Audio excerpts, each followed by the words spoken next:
Thank you, Chair. Thank you, Lord Robertson.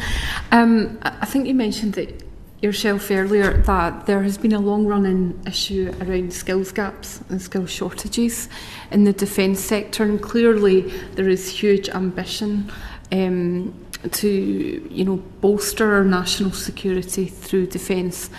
But do you think that we are potentially going to be in a situation where we are making huge commitments around defence without the workforce needed to meet those commitments? I think that's one of the problems. The bottlenecks will come with the skilled labour. John Healey's making a speech today at the GMB conference, pointing out that defence expenditure is going to be, by and large, spent on British jobs and British companies, and I think that's a worthy objective, and I certainly agree with that. But that can only take place if the skilled labour force is actually available, and maybe at a time when artificial intelligence appears to be ruining an awful lot of other jobs or demolishing them. Maybe we should be telling people to get engaged and involved in this area. But if there are politicians around who sort of denigrate the defence industry and sort of make out, that it in some ways is dirty or immoral, that doesn't exactly help with the supply of skilled labour that is going to be absolutely crucial if we develop the proper defence of this country.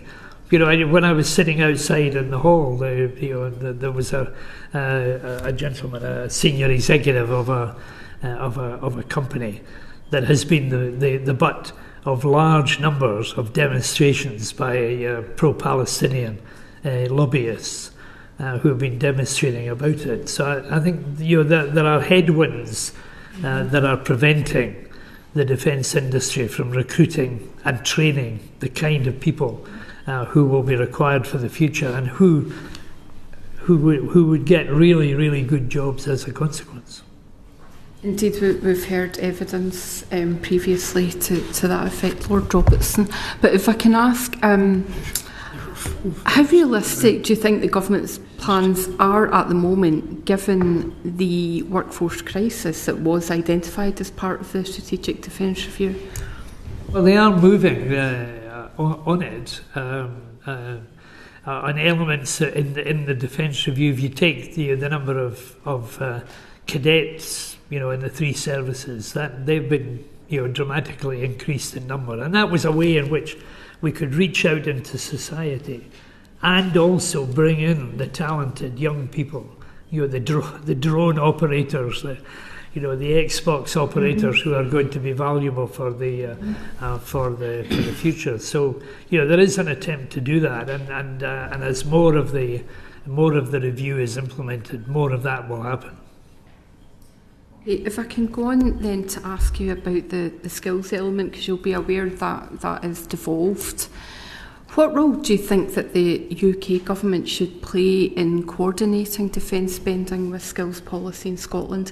And you might also be aware of the offer that the UK government made to the Scottish Government of £10 million of the Defence Growth Deal funding to be used to create 2 Defence Technical Excellence Colleges if the Scottish Government can provide match funding. I just wondered your thoughts on that and how those colleges could be used to address some of the skills gaps. Well, we need to do it for the defence of the country, but also in order to create the kind of well-paid jobs that are going to be involved in that. And I think it's a worthy objective to say that specialised colleges should be created in order that we can move into that high-tech area.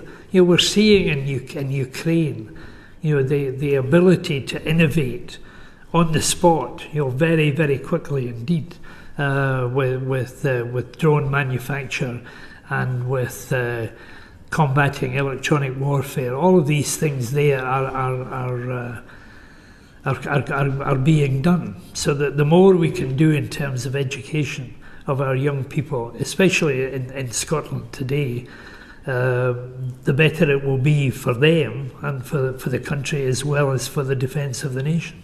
If I could just finally ask you, what do you think that the UK government could do most quickly to unlock investment in skills in Scotland? Well, I'd implement our review would be one good way of doing it. The defence and industrial policy as well has got some good ideas involved in that. We looked at procurement, which has always been a problem in defence. With contracts that go on forever and don't produce the goods.